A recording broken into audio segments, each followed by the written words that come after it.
Unbelievable. Alright, SummerSlam is over. Beth's head is in my shot. There we go. Much better. What can I say? John Cena retained the title. I was wrong. John Morrison retained the title. I was wrong. Great Khali got himself DQ'd. I said he would retain it. I don't think I actually picked Batista to win. I think I picked Khali to win, so I technically got that one wrong, too. Not a good night for picks for me. What else happened? I picked Beth Phoenix, though. I did pick Beth Phoenix. I picked Kane. Kennedy job clean. What the fuck? Whatever. It's alright. What was the other match? I'm missing a match in there somewhere. Somebody help me out there. What am I missing? Oh well, it's okay. Anyway. Divas Battle Royal. I already said Beth Phoenix won. Thank you over there. Sorry. Oh yeah, Mysterio made his memorable comeback. Triple H made his memorable comeback. I picked those two to win, of course. So I did about 50-50. So you know, what are you gonna do? It's my first pay-per-view since beginning Talk Wrestling. I actually got to watch because I didn't watch Great American Bash because it sucked. We talked about that with Greg Cherry, right? Anyway, this is Talk Wrestling number 8, and you are watching it on NoDQ.com, MySpace, and YouTube. Let's kick it off right now.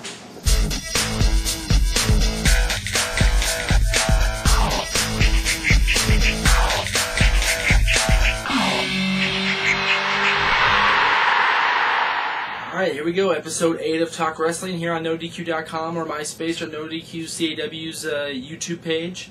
Thank you again, everybody that watched last week. A number of hits once again. SummerSlam picks were way over with the fans, and you saw at the top of the show my reaction to SummerSlam and how well I did.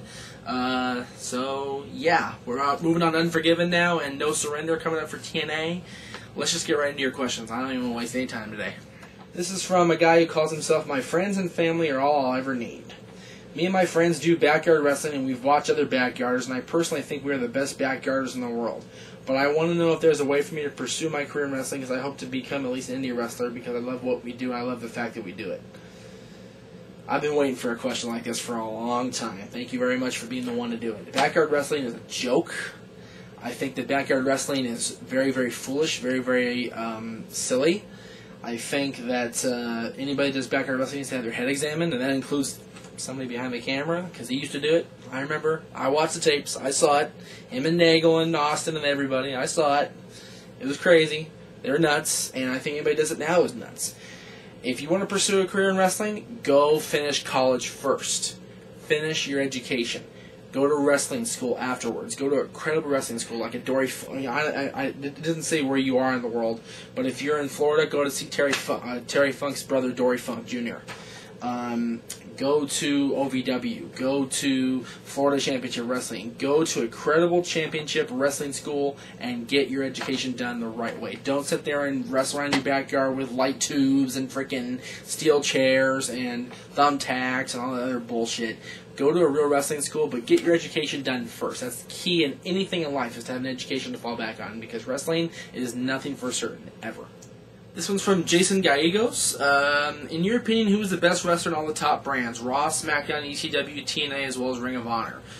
Who has the best of all abilities, most skilled out of those? Which do you think is the current best? Me personally, I don't think there's anyone more skilled than AJ Styles. He's done the impossible. What else can I say? He's phenomenal. I think Styles is right up there in the TNA's top crop, but you can't look anything past the world champion, Kurt Angle. He's the best right now. Same thing with Raw. The WWE champion is the top dog. SmackDown, the world champion, is the top guy. And ECW, the world champion, is the top person. You got to look at the brands. The brand, whoever the champion is, the brand is the top person. That's just the way it is. Ring of Honor, whoever the world champion, I don't even know who the Ring of Honor world champion is right now. That's really sad. I'm sorry to Ring of Honor fans. I don't know who the world champion is right now. I'll look it up, I promise. But out of everybody that's around right now in TNA, WWE, and Ring of Honor, I'd say the best overall right now is either Samoa Joe or AJ Styles. Just my personal opinion. Christopher Daniels is up there too. Alright, Michael from Australia sent this question about 5 or 6 times, and without me answering it yet, so he wants to know what WWE would do if John Cena was ever injured or put out of action indefinitely, because they've invested so much stock and so much time and so much money in Cena. Really good question. I like it a lot. It's just, you don't have to send the question in 6 or 7 times. We got it. No worries, Michael. I'll get to you. I think that they've proven that they can recover losing a big talent. They lost Hogan, and they recovered. They lost Brett and recovered. They lost Austin and recovered. They've lost The Rock and recovered. They've lost Triple H for a time and recovered. And I think if they lose Cena, they'll recover. WWE is very resilient. They've proven that many, many, many times over the years. And I think that, if Cena were to be out of action indefinitely due to injury or some other weird circumstance, WWE would move on, they would thrive, they would survive, by far. Dave, do you think that CM Punk will ever leave the ECW brand and get a run with the WWE World Heavyweight Championship? Well, let me tell you this. After what happened at SummerSlam, who knows? He could leave ECW at some point and be the WWE World Heavyweight Champion, but I think he's going to stick with ECW for the short term, if not the long term. He's had success there, and I think CM Punk fits in better in ECW. I think his straight-edge style is more reminiscent of the old ECW as far as the wrestling style. So I think that he'll stick with them for at least the short term, if not the long term. This is from Zach Rizza. If you were a GM and had everyone in the world of wrestling, past, present, WWE, TNA, Indie, etc., to make a dream card, what matches would you make? Oh, God. I'll tell you what. I'll post that one on my blog because that's a really long, drawn-out question to answer. So, but I would definitely throw AJ Styles on that card, Samoa Joe on that card, Christopher Daniels on that card, Jack Evans on that card, Joey Ryan would be on that card, John Cena would be on that card, Hogan would be on that card in a Legends match, Ric Flair would be on that card, Steve Austin, The Rock, Triple H, guys like Edge and Christian would be on that card for sure. So I'm just trying to look at my wall of shame here. Mick Foley would be on that card, The Big Show would be on that card, Andre would be on that card, I think. But as far as the actual matches, I have to really think long and hard about that and post it on a blog, perhaps. But those would be some of the guys that I have on my card for sure. And the Divas, can't forget the Divas. I'd have Trish, I'd have Lita, I'd have Sunny, I'd have the Fabulous Moolah even, I'd have Molly Holly, Stacy Keibler, Jazz, I'd have Victoria, I'd have Jacqueline, Sable, any of them. This one's from Jake. Have you heard about the card for the PWG Battle of Los Angeles tournament? If so, who do you have winning it and why? Well, funny you happen to mention that because right now, as you watch this probably, the tournament's taking place and I am there. I'm here, but I'm there. Doesn't make sense, but maybe. It's actually the Burbank Armory in Burbank, California, and I am there right now. You've got Chris Hero and Joey Ryan, Austin Aries and Roderick Strong, Jimmy Rave and Matt Seidel from Wrestling Society X, the American Dragon, the World Champion Bryan Danielson of PWG against the Anarchist Doug Williams, Tyler Black against Claudio Castagnoli, who was in the NWA Championship Tournament, our buddy Jack Evans against the man that gravity forgot, Pac, one half of the former World Tag Team Champions. You got SEMA against our buddy the Human Tornado, Scott Lost against Shingo, Nigel McGuinness against Davey Richards, who won the tournament last year, Necro Butcher against Mr. Wrestling Kevin Steen, the Dragon Kid against Susumu Yokosuka, sorry about that, and El Generico against Super Dragon, both Ring of Honor guys. It's going to be a good tournament this year, probably the best they've ever done. And who do I think is going to win it? Well, American Dragon's a top candidate, Bryan Danielson, but keep in mind, he's going to be in the NWA Championship match in Puerto Rico on Saturday the 1st. So he may or may not be there for Night 3, which is Sunday, September 2nd. So you'll just have to wait and see. I think Kevin Steen is a good pick. He's been kind of the anti-management, and management's been kind of pushing him down. They put him in a match against Necro Butcher, who's a fucking crazy guy. He's nuts.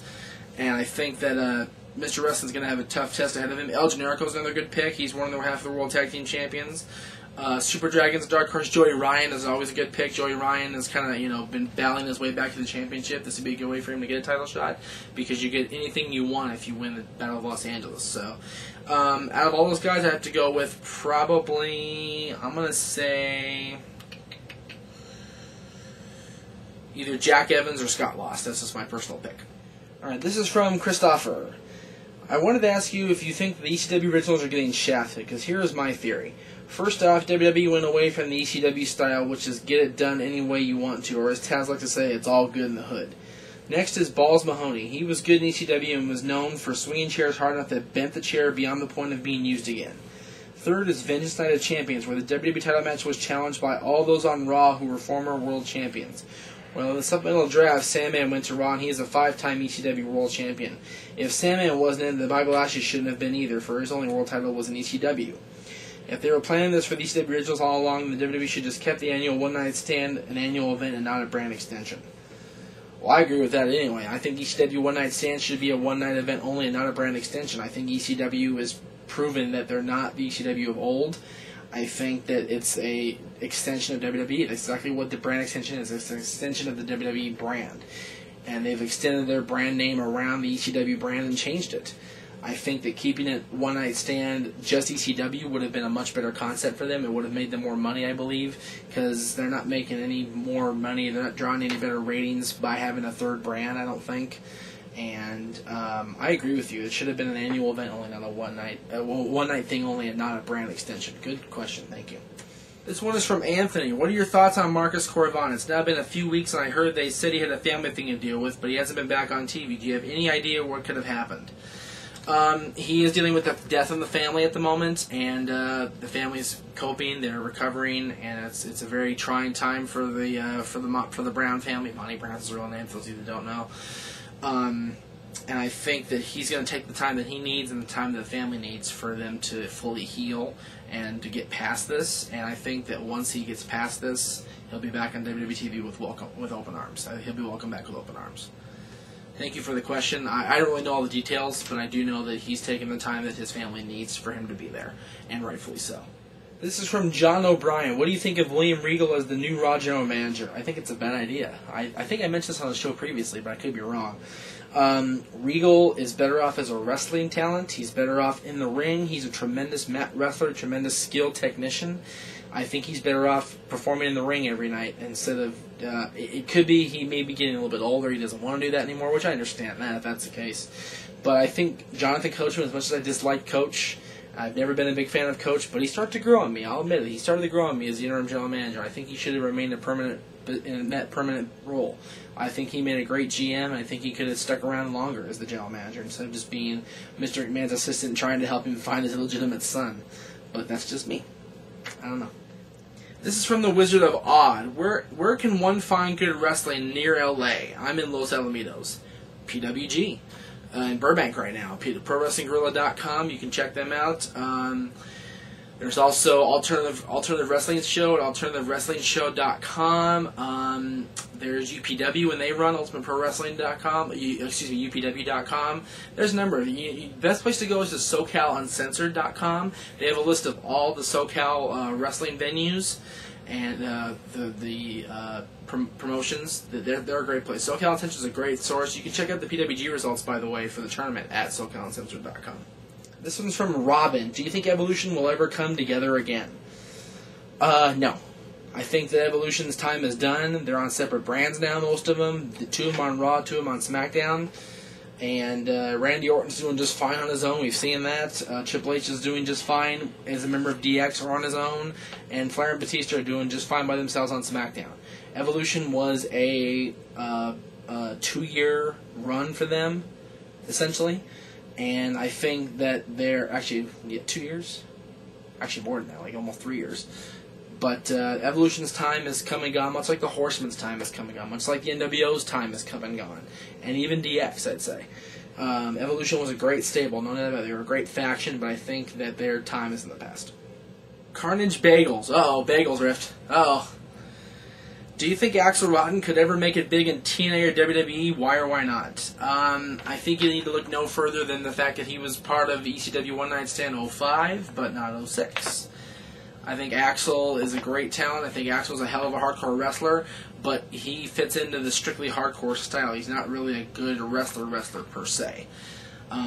So I don't think he'd fit in WWE or TNA. I think you need to have more than a smattering of wrestling talent, and I like Axl Rotten. I like him as a hardcore wrestler, but that's what he was. He was a hardcore wrestler, much like the Sandman.